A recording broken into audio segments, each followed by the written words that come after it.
Cada vez que a gente estuda e trata e faz as liberações dos nossos clientes, nós percebemos algo que já vem sido estudado há muito tempo.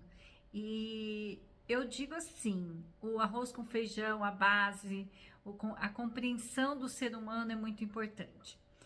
Quando a gente fala de dores emocionais, caracteres, nós percebemos, isso vem um estudo através de Reich, de Freud, lá atrás, que na formação desde o ventre materno, nós conseguimos perceber a dor que existe na formação, na criança, no bebê, desde pequenininho. Eu percebo muitas vezes a pessoa que vem no dia atual tentando curar uma dor atual e na realidade tudo se remete à infância. Por isso que nós temos muitas curas hoje de criança interior, por isso que nós temos muitas curas de ventre materno. Do ventre até a gente não escuta muito, mas tem uma causa. Nós vamos começar a falar sobre o primeiro traço, que nós vamos chamar de esquizoide. Esse traço, o maior medo dele é de ser rejeitado, e ele é formado no ventre materno, dentro da barriga da mãe. O bebê percebe, né, de alguma maneira, dentro do ventre materno, às vezes é até através de algum medo que a mãe sente no ventre e essa criança percebe como uma rejeição. Também pode ser, tá? Mas o que acontece? Quando a criança se sente rejeitada, ela se sente ferida no seu ser. Ela sente que ela não tem o direito de existir. Então, dentro já do próprio característica dela, ser na formação do ventre materno, ela tem a sensação de que não é bem-vinda ao mundo. Diferente de abandonar, né, de se sentir abandonado, no rejeitado é quando a pessoa que rejeita fala eu não quero. E isso pode ser percebido de diversas formas. Por exemplo, um bebê não esperado, o sexo, por exemplo, o pai ou a mãe está esperando muito que seja menino e vem menina.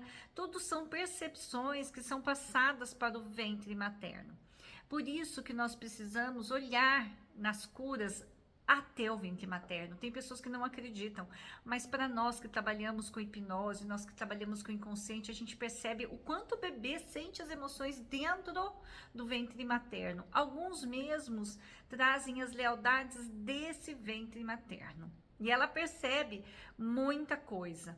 Então, dentro do ventre materno, o bebê percebe, de alguma forma, pode ser um medo intenso, né, de se sentir rejeitado, pode ser um medo em que a mãe passe por alguma situação e dentro da barriga o bebê entenda como uma rejeição, também pode ser, né, cada caso é um caso, a gente está contando no geral, no estudo, mas por favor, estude o indivíduo, como um ser.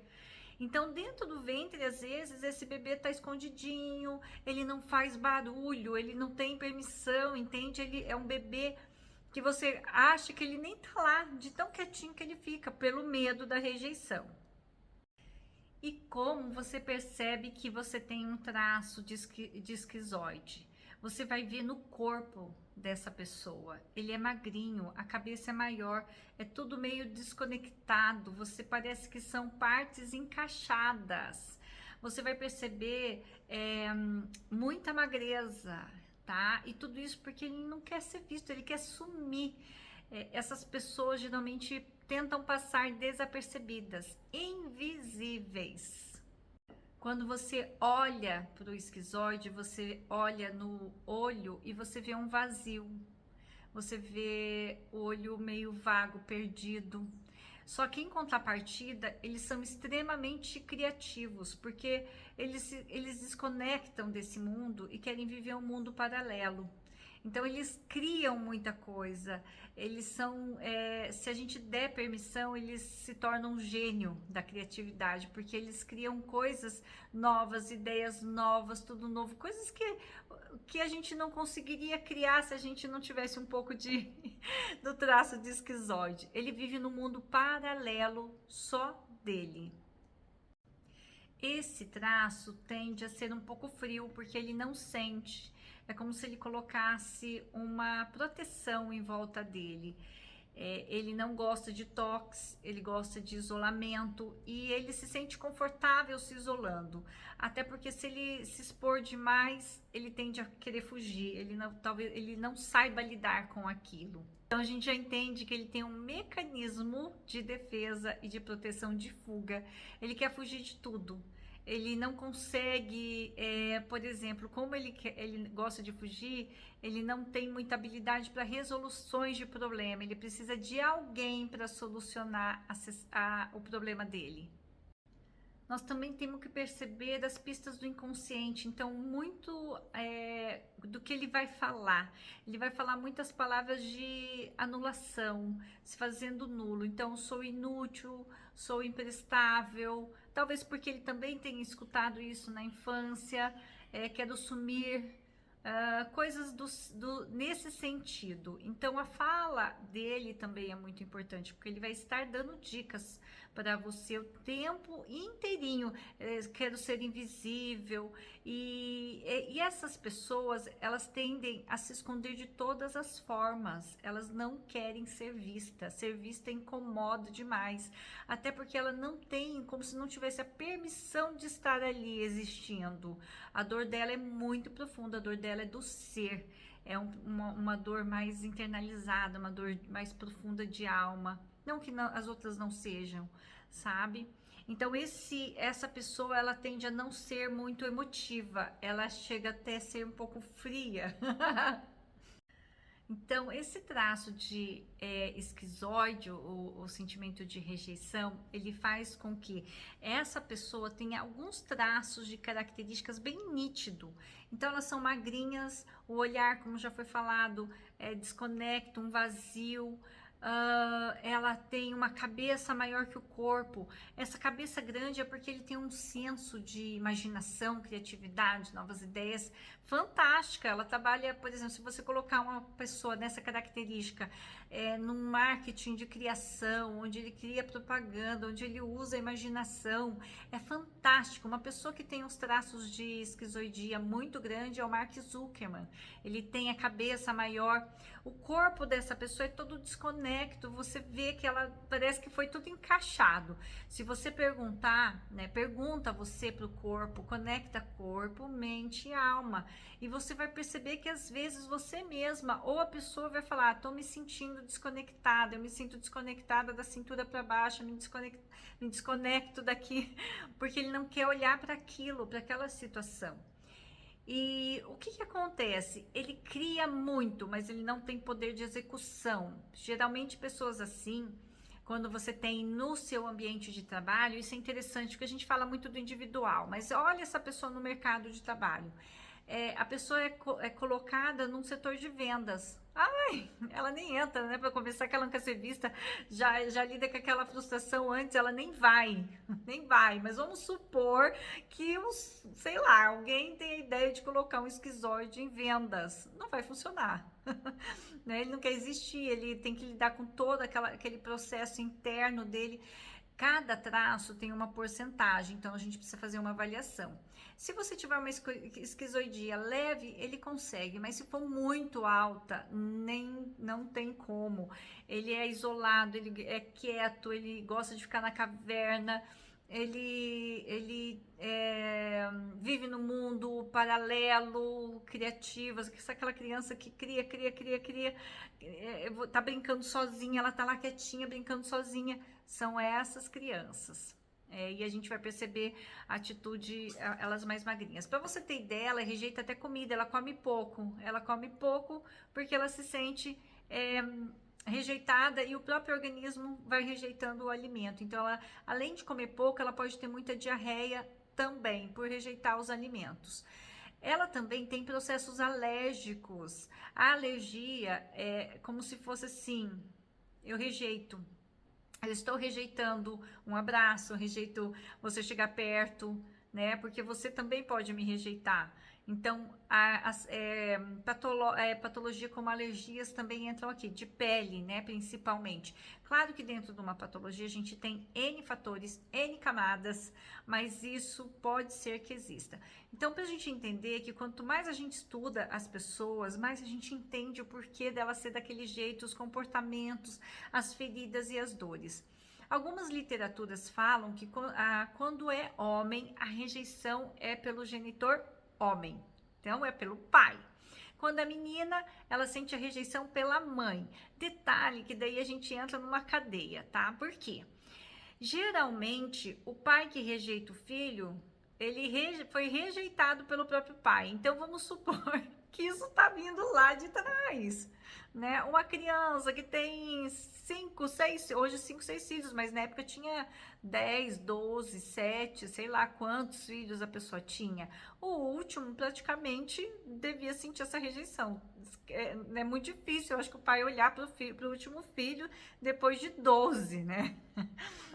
Então, um cuidava um do outro. Então, essa criança que foi rejeitada, provavelmente ela rejeita o filho. O filho, quando for pai, vai rejeitar o próprio filho. E assim vai, é uma cadeia sucessiva de rejeição. Nós precisamos curar tudo isso. Por isso que é tão importante a gente olhar para as curas de uma maneira em conjunto, não apenas como uma ferramenta, mas com várias ferramentas. E aqui nós estamos falando de uma análise corporal baseada em Reich e Freud, mas nós falamos já de conexão energética, corpo, mente e alma, conectando isso, trazendo a percepção, né, em que a gente trabalha. Nós estamos trazendo agora a constelação sistêmica familiar, quanto isso é importante a gente olhar.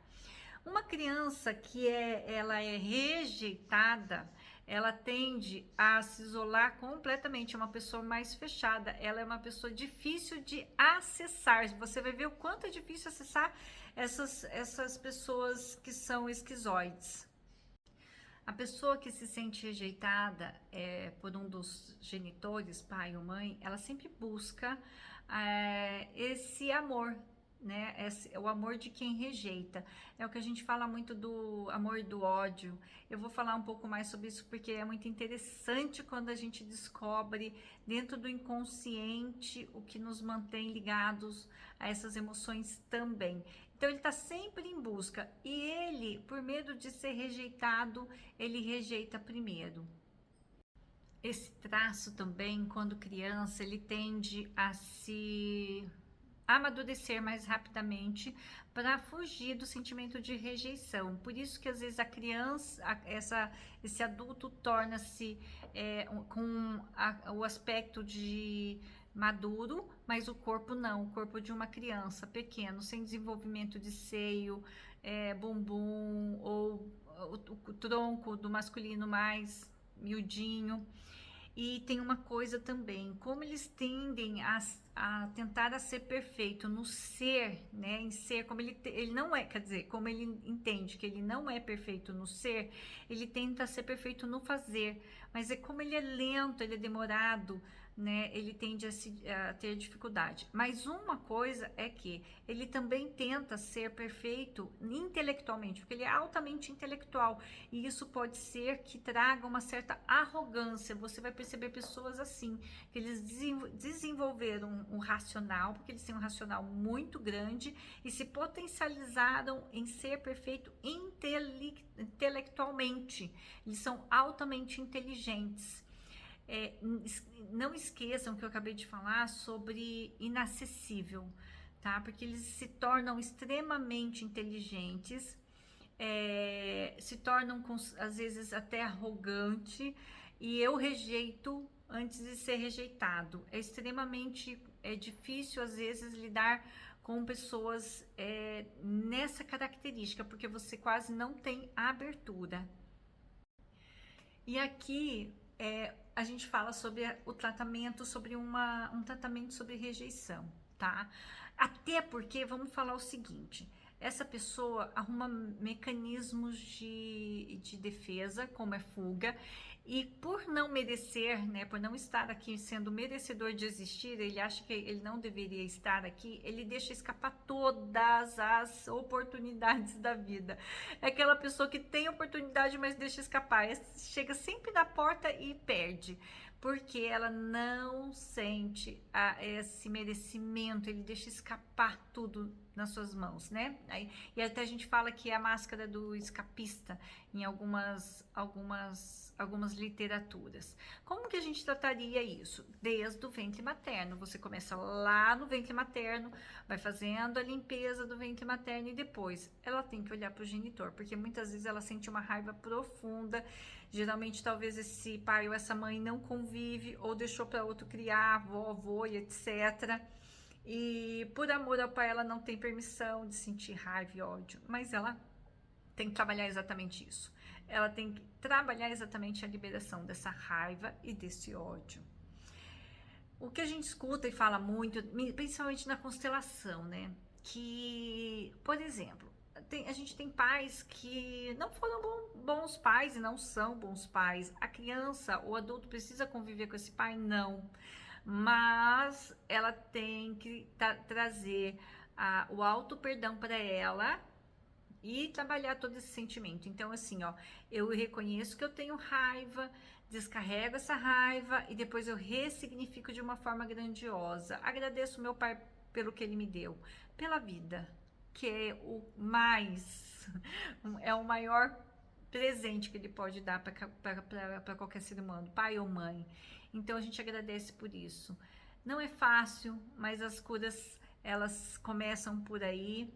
E para a gente entender que a maior parte das nossas dores, a maior parte das nossas travas, a maior parte de tudo que acontece na nossa vida vem da infância.